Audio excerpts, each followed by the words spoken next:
Did you know that some of the most shocking crimes in history led to major changes in laws that affect us today? In this video, you'll explore how certain criminal acts have reshaped legal frameworks and societal norms, highlighting the profound impact of these events.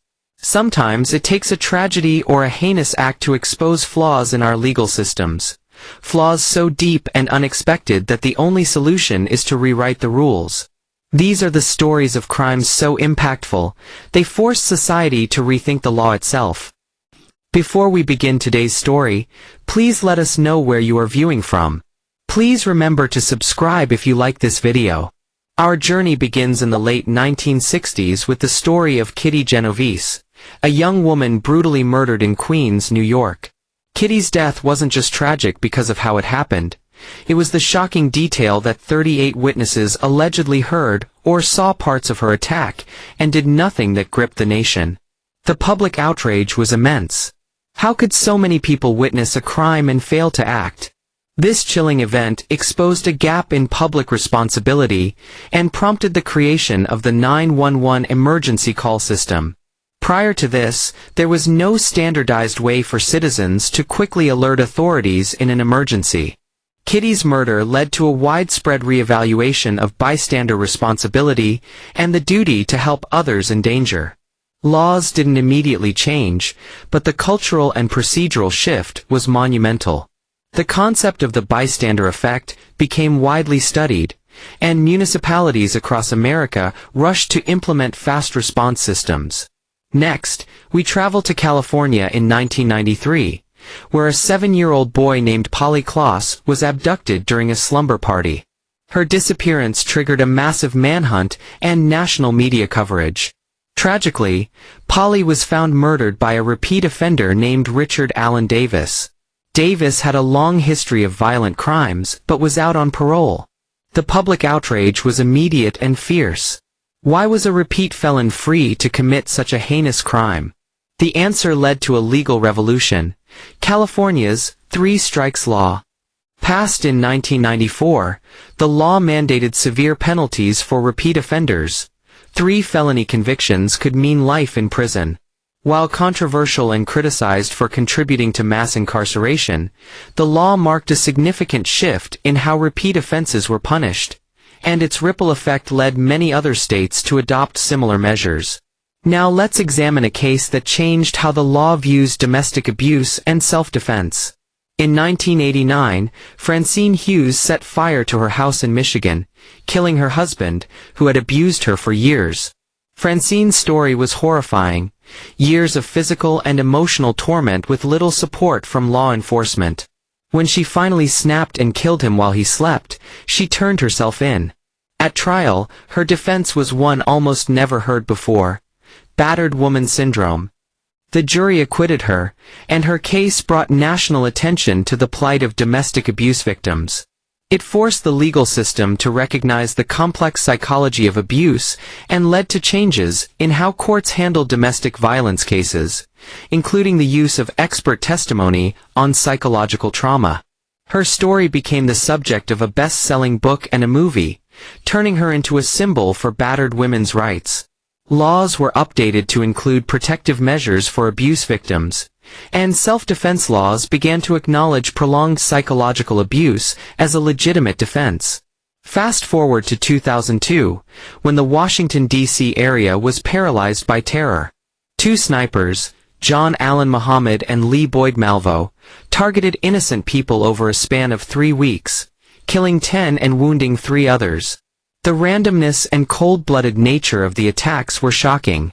The killers used a modified car to shoot victims from the trunk, evading capture for weeks. The fallout from the D.C. sniper case was far-reaching.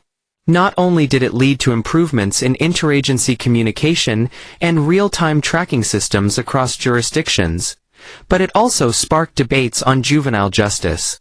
Malvo, only 17 at the time, was initially sentenced to life without parole. But years later, the U.S. Supreme Court ruled that mandatory life sentences for juveniles were unconstitutional. Malvo's case was cited in national discussions about youth, culpability, and the possibility of rehabilitation, leading to changes in how young offenders are sentenced across the country. One of the most unforgettable legal transformations came from a case in the 1980s involving a serial rapist and murderer named Timothy Spencer, also known as the Southside Strangler. Operating in Virginia, Spencer's crimes were brutal, and his victims appeared to have no direct connection. Traditional police work wasn't solving the case. But what changed everything was a revolutionary forensic tool: DNA evidence. Spencer became the first person in the U.S. convicted and sentenced to death based on DNA evidence. This case not only proved the power of genetic fingerprinting, but also forced legal systems nationwide to adapt. States began building DNA databases. Law enforcement agencies across the country adopted new standards for collecting, preserving, and analyzing biological evidence. Courts began accepting DNA as credible proof of guilt or innocence, a practice that would eventually exonerate hundreds of wrongfully convicted individuals. Another case that stirred the conscience of a nation involved Megan Kanka, a 7-year-old girl raped and murdered in 1994 by a known sex offender living across the street in Hamilton Township, New Jersey. Her parents had no idea their neighbor had a criminal past. The case drew national outrage and led to the creation of Megan's Law, requiring law enforcement to make information about registered sex offenders available to the public. This was a landmark moment in the balance between individual privacy and community safety.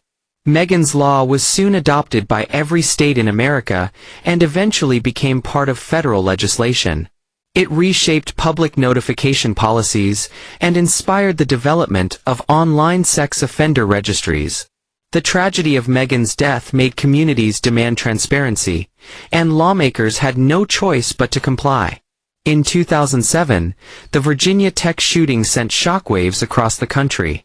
Sung Hui Cho, a student with a history of mental illness, killed 32 people before taking his own life. Investigations revealed multiple missed warning signs, including psychological evaluations and troubling behavior that were known to school authorities but never communicated to law enforcement. The massacre revealed gaping holes in information-sharing protocols and the lack of coordination between mental health professionals and campus security. As a result, the law changed. The federal government revised privacy regulations under the Health Insurance Portability and Accountability Act, HIPAA, allowing better information sharing when a student poses a danger. It also led to the strengthening of background checks for firearm purchases, particularly in relation to mental health records. Cho's case showed that warning signs must be taken seriously, and that bureaucratic silos can cost lives. Now let's dive into one of the most emotionally charged criminal cases of the 21st century, the murder of George Floyd in 2020. The harrowing video of Minneapolis police officer Derek Chauvin kneeling on Floyd's neck for over 9 minutes went viral, igniting protests around the globe. What followed was a societal reckoning with police brutality, racial bias, and systemic injustice. The case led to sweeping calls for reform. Cities across the U.S. banned chokeholds, introduced body camera mandates, and reallocated police budgets toward mental health and community services. On a federal level, the George Floyd Justice in Policing Act was proposed to increase accountability and restrict controversial practices like qualified immunity for officers. Although the bill stalled in the Senate, the case changed public discourse and permanently shifted how society views law enforcement. The slogan, "Defund the police," emerged, not as a call to abolish police, but as a demand to rethink how safety is structured.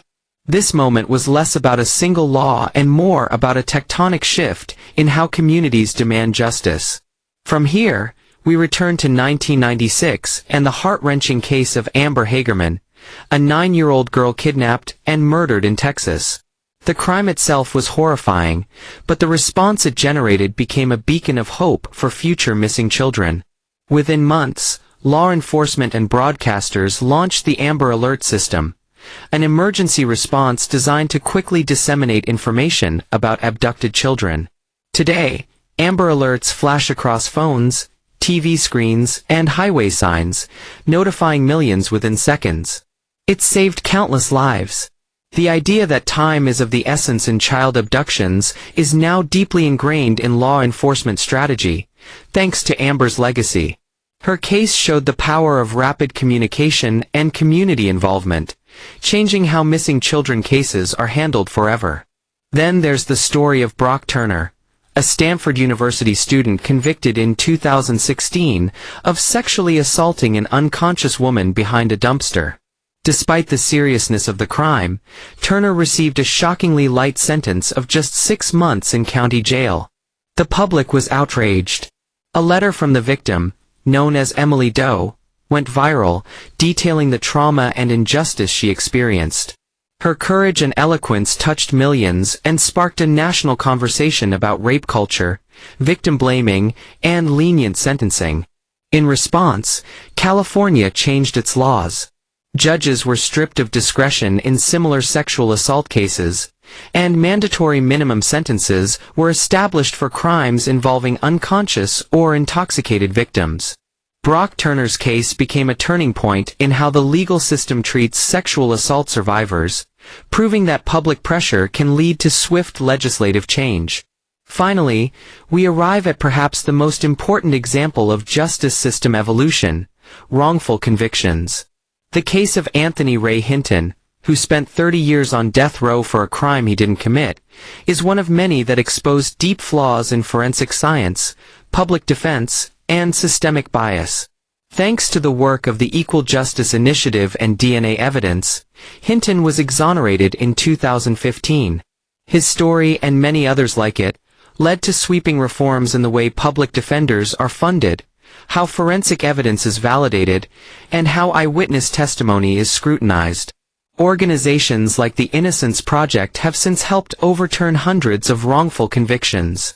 Laws have been passed to ensure access to DNA testing post-conviction, and compensation statutes have been expanded for the wrongly imprisoned. Hinton's grace and resilience, even after 3 decades in a cell, turned him into a national figure for justice reform. These cases prove that behind every shocking crime lies a question: how can we prevent this from happening again? Sometimes, the answer lies not just in punishment, but in transformation.